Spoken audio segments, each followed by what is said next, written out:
Aujourd'hui, nous allons fabriquer un château de chevalier avec un pont-levis.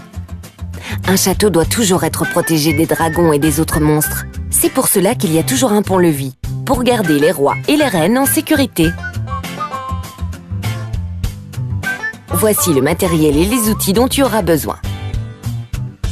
Une large boîte en carton pour les murs du château, du papier coloré pour les remparts et pour le toit, plusieurs tubes en carton ou de longues boîtes pour les tours, des chutes de tissu pour les drapeaux, de la ficelle et quelques perles pour le pont-levis, de longs cure-dents, un stick de colle Pritt, de la colle blanche Pritt, du ruban adhésif, des pastilles adhésives multifix Pritt, des ciseaux, un crayon, des feutres, un cutter, une aiguille épaisse.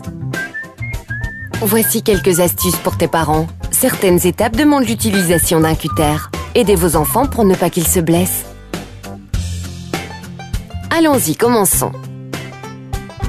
Découpe de larges bandes de papier pour faire les remparts et les murs du château. Fais 4 bandes de la longueur des côtés de ta boîte. Fais des petits créneaux sur la partie supérieure des bandes que tu as découpées.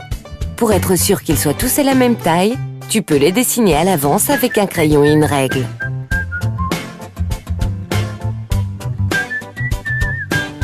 Colle les remparts sur les bords supérieurs tout autour de la boîte. Pour que tu obtiennes un résultat précis, utilise le stick de colle Pritt. Pour les 4 tours de ton château, tu as besoin de tubes en carton ou de longues boîtes. Elles doivent être plus hautes que les murs du château. Colle dans les coins à l'intérieur de la boîte avec la colle blanche Pritt. Une fois que la colle est sèche, tu peux aussi mettre des créneaux sur les tourelles ou construire des toits. Pour construire un toit, découpe des ronds de papier. Fais une fente dans ce rond du bord jusqu'au milieu. Colle les bords entre eux avec le stick Pritt pour former un chapeau pointu.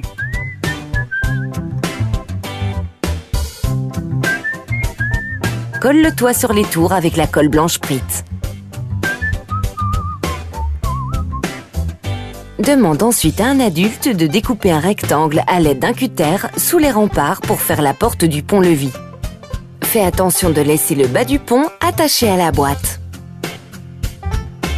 Demande également de l'aide à un adulte pour percer 2 trous en haut du pont et sur les murs du château avec une aiguille. Fais-y passer une ficelle. Tu peux maintenant ouvrir et fermer le pont. Mets une perle à chaque extrémité des ficelles pour les bloquer. Dessine des poutres de bois sur la porte. Décore le château avec des fenêtres et des pierres sur les murs.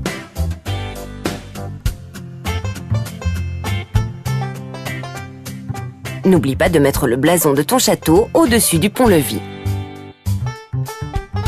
Pour que tout le monde sache à qui appartient ce château, tu dois décorer les tourelles avec des drapeaux. Découpe du papier ou des chutes de tissu et colle-les sur les longs cure-dents. Tes drapeaux sont maintenant terminés. Tu peux les coller sur les toits ou à l'intérieur des murs avec des pastilles adhésives multifix Pritt. Ton château n'est-il pas merveilleux ?